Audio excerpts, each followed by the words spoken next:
అందరికీ నమస్కారం. ఫ్రెండ్లీ తెలుగు వ్లాగర్కి స్వాగతం. నేను మీ గాయత్రి.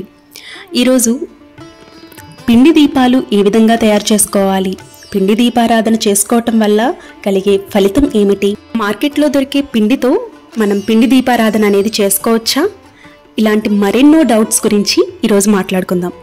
అయితే మన ఛానల్ని ఇప్పటివరకు సబ్స్క్రైబ్ చేసుకోకపోతే వెంటనే సబ్స్క్రైబ్ చేసుకోండి, పక్కనే ఉన్న బెల్ బటన్ యాక్టివేట్ చేసుకోండి.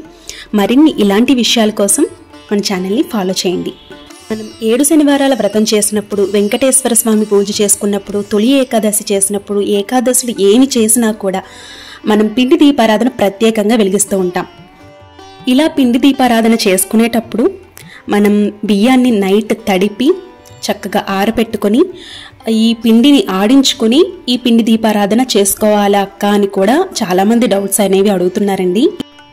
అంటే బియ్యాన్ని తడిపి ఆరపెట్టి చక్కగా ఆడించుకుని మీరు పిండి దీపారాధన అనేది వెలిగించుకోవచ్చండి, తప్పేమీ లేదు. మీకు ఓపిక ఉంది, మేము చేసుకోగలం అలా అని చెప్పి చేసేవాళ్ళు ఇలా చేసుకోవచ్చు.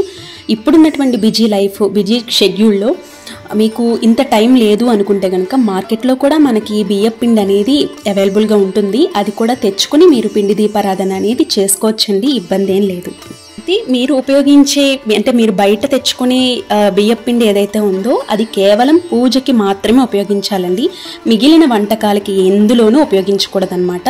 ప్రత్యేకంగా పూజకి సంబంధించినటువంటి పిండి దీపారాధన చేసుకోవటానికి మాత్రమే ఉపయోగించుకోవాలి. అలాగే ఇక్కడ నేను ఒక కప్పు తీసుకున్నాను. ఈ కప్పులో నాకు ఒక పెద్ద ప్రమిద అనేది వస్తుందండి. ఇలా మీకు ఎన్ని ప్రమిదలు కావాలంటే అన్నీ మీకు క్వాంటిటీ ప్రకారం తీసుకోవచ్చు. మనం 7 శనివారాల వ్రతం చేసినప్పుడు 7 పిండి దీపారాధన అనేది చేసుకుంటాము. అలాగే వెంకటేశ్వర స్వామికి పూజ చేసినప్పుడు ఖచ్చితంగా మనం పిండి దీపారాధన అనేది చేసుకుంటాం. అది 1 అవ్వచ్చు, 3 అవ్వచ్చు, 5 అవ్వచ్చు, 7 అవ్వచ్చు, 9 అవ్వచ్చు. బేసి సంఖ్యలో ఎన్నైనా మనం వెలిగించుకోవచ్చు. అయితే 7 మనం ఎక్కువగా వెలిగించే పిండి దీపారాధన అనమాట. అయితే ఈ క్వాంటిటీ ప్రకారం నేను తీసుకున్నాను. అయితే నేను ఇక్కడ ఒక ప్రమిదని మాత్రమే చేసుకుంటున్నానండి. అంటే ఒక పెద్ద సైజు ప్రమిదని మాత్రమే చేసుకుంటున్నాను. అయితే ఇందులో మన ఇష్టం అండి. మనం ఆవు నెయ్యిని వేసుకోవచ్చు, ఆవు పాలని అంటే పచ్చి ఆవు పాలని వేసుకోవచ్చు, లేదు అంటే అరటి పండును కూడా వేసి ఈ పిండి దీపారాధన అనేది చేస్తూ ఉంటారు. ఈ విధంగా కలుపుకుంటూ మనం పిండి దీపారాధన అనేది చేసుకోవాలండి. కొంచెం నీటిని తడుపుతూ కూడా మనం ముద్దలా చేసుకుంటే ఏంటంటే గట్టిగా పిండి అనేది అవుతుంది.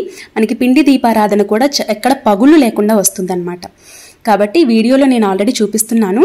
అయితే ఈ పిండి దీపారాధన మనం వెంకటేశ్వర స్వామికి వెలిగిస్తూ ఉంటాము, అలాగే శ్రీ మహావిష్ణువుకి వెలిగిస్తూ ఉంటాము, అలాగే మహాలక్ష్మి అమ్మవారికి కూడా పిండి దీపారాధన చాలా ఇష్టమండి.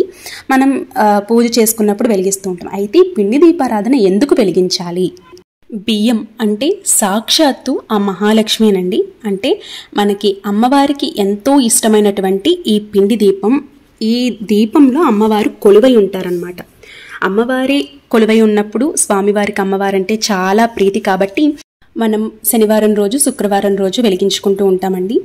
అంటే మనం వరి పిండి అంటే మనం పండించే పంట రూపంలో అమ్మవారిని కొలుచుకుంటాము. అంతేకాకుండా మనం తినే బియ్యంలో అన్నపూర్ణాదేవి అంటే సాక్షాత్తు ఆ మహాలక్ష్మి కొలువై ఉంటారు కాబట్టి పిండి దీపారాధన అనేది మనం వరి పిండితో చేసుకుంటూ ఉంటాం.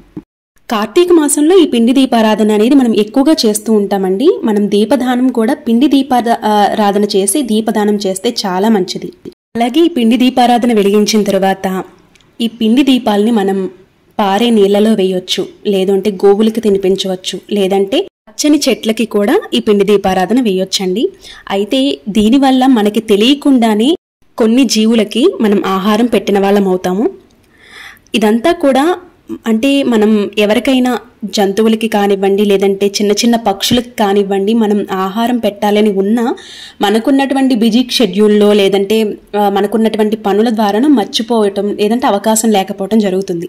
కానీ ఇలా పిండి దీపారాధన చేసుకుని చక్కగా ఈ పిండిని మనం పారే నీళ్ళల్లో వేసినట్లయితే జలచరాలు అనేవి తింటూ ఉంటాయి, లేదంటే గోవులకు పెడితే గోవులకు ఆహారంగా ఉంటుంది. ఇలా మనం తెలియకుండానే ఆహారం అనేది ఇచ్చిన వాళ్ళం అవుతామండి. అయితే ఈ పిండి దీపారాధన అనేది మనం నువ్వుల నూనెతో పిండి దీపారాధన చేసుకోవచ్చు, ఆవు నేతితో పిండి దీపారాధన చేసుకోవచ్చు, కొబ్బరి నూనెతో కూడా పిండి దీపారాధన అనేది చేసుకోవచ్చండి. ఈ విధంగా మనం కార్తీక మాసంలోనే కాకుండా స్వామివారి పూజ చేసినప్పుడు తొలి ఏకాదశి వస్తుంది కదండి, తొలి ఏకాదశి రోజున ఇలా ఏకాదశులు ఏది చేసినా కూడా పిండి దీపారాధన అనేది ప్రత్యేకంగా చేసుకుంటూ ఉంటాము. అలాగే శ్రీ మహాలక్ష్మి అమ్మవారికి కూడా పూజ అనేది చేసినప్పుడు, ముఖ్యంగా శ్రావణ మాసంలో పిండి దీపారాధనతో పూజ అనేది కంపల్సరీ చేస్తూ ఉంటాం కదండి. అలాంటి సందర్భంలో కూడా మనకి పిండి దీపారాధన చాలా మంచిదన్నమాట. కాబట్టి ఈ విధంగా తయారు చేసుకోవాలి. అయితే పిండి దీపారాధన యొక్క ప్రాముఖ్యత, విశిష్టత అర్థమైందని అనుకుంటున్నానండి.